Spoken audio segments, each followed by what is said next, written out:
พอทีวี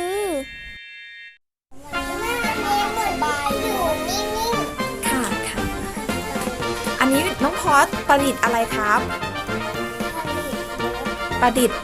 รถของเล่นพลังงานลมใช่ไหมครับไหน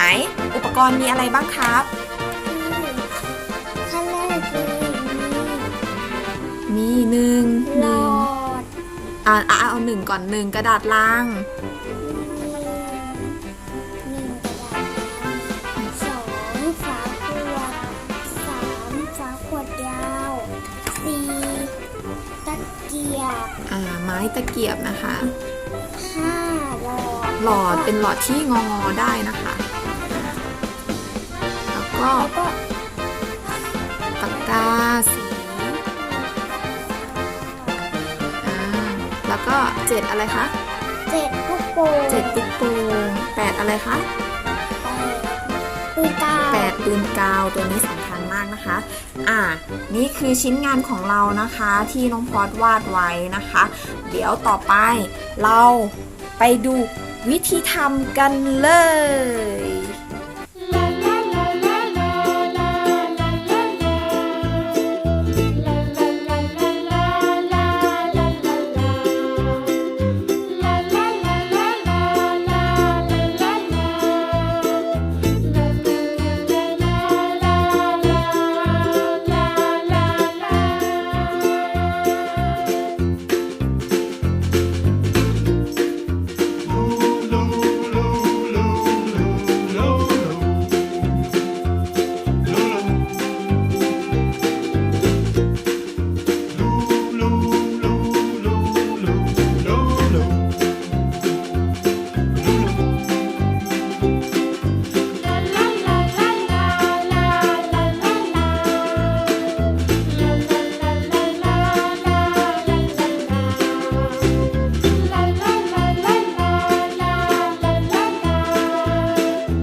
ดี๋ยวเราจะไปลองวิ่งกันที่ถนนนะคะว่ามันจะวิ่งได้จริงไหมมันจะเล่นได้จริงไหมนะคะเดี๋ยวเราไปดูกันเลย